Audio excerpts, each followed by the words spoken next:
Hello mga kamusang! Ito naglalakad na ako at galing ako ng Farabi dahil mga kinuha ko yung nasikaso. Nalaga muna tayo dito sa pharmacy ng aking amo ay bibili ako ng aking maintenance. At yun na nga, nakabili na ako ng gamot ko. Ayan ang aking maintenance. Diba? Mag-ipon-ipon na rin ako ng pang-maintenance kasi para maubusan ako ng gamot yung blood pressure ko ay hindi consistent. Gusto nyo ba ng dugo? So ito naglalakad na ako. Dalawa kami kanina ng kasama ko. Kaya lang tumawag yung amo namin. Pinapasundo yung bata. So ako na lang mag-isa. Alone na ako. Loner. So ayan, naglalakad ako. Mabilis lang naman. Malapit lang pala. Ano ba yun? So ito yung Fowry. Nadaan ako ng Fowry. Char. Wala naman ang pampadala. Dumaan lang. Huwag kayong dyan. So yun, para habang nagbibideo, syempre, para alam nyo rin kung saan ako. Baka ako'y mawala. Ayan o. Ang tagal-tagal na niyang train na yan. Hanggang ngayon, ganyan pa rin. So maglalakad tayo. Magbibideo tayo hanggang makarating ako sa amin. Para kunyari may kausap ako. Kasi nga mag-isa lang ako, dasal na. So marami ng tao doon malapit sa amin kasi yung bahay namin ay malapit sa simbahan.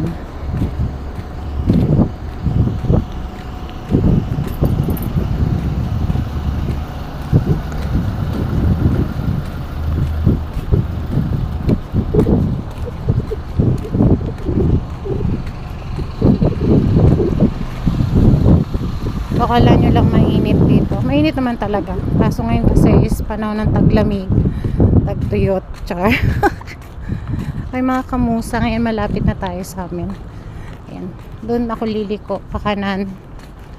Kanan, tas diretso. Hindi rin naman masyado nakakatakot maglakad dito papunta sa bahay ng amo ko kasi hingal ako. Malapit lang. Tsaka doon din ako galing sa pagamutan ng amo ko. May chinek lang. So ayun na, malapit na ako. Konting-konti na lang. Exercise din ba? Pero kung sobrang init, nakakatamad talaga maglakad ngayon. Ngayon kasi mainit siya maaraw. Kaso malamig yung hangin. Lalo na mamaya. Ewan ba dito sa labas? Mainit naman siya. At pagdating doon sa loob ng bahay ng amo ko, napakalamig. Parang puso niya nanlalamig na. Nakahugot pa nga. Tayo malapit-lapit na. Nakikita nyo ba yung puno na yun sa dulo? Yun ang hindi yun ang sa amin. Yung katapat nun. Diba? Malapit-lapit na siya. Kasi nung last time, diba, naglalakad ako nakapayong. Kasi sobrang init. Pero ngayon hindi. Malilom naman siya. Kaya lang syempre yung sinag ng araw kasi tawag dun, nakakasilaw ba, nakakasulo. O diba mahangin, naririnig nyo ba yung hampas ng hangin? Parang hinahampas lang yung puso mo. Ay, hugot na naman. Kaya malapit na ng bonggang-bongga ang aking paglalakad. Akala nung kasama ko kasi sabi niya, maglalakad ka mag-isa, sabi ko, okay lang. Lapit lang naman eh. So yung bahay na yan, yung likod niyan, yun yung sa amin.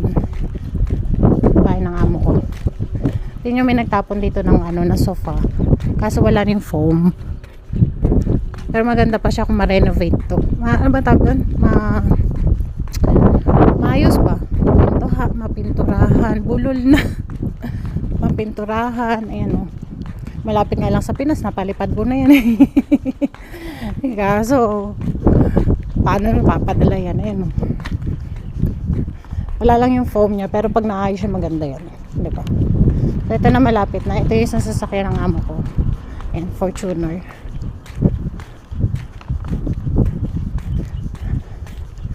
Hingal lang ako Bye bye, dito na ako sa bahay ng amo ko.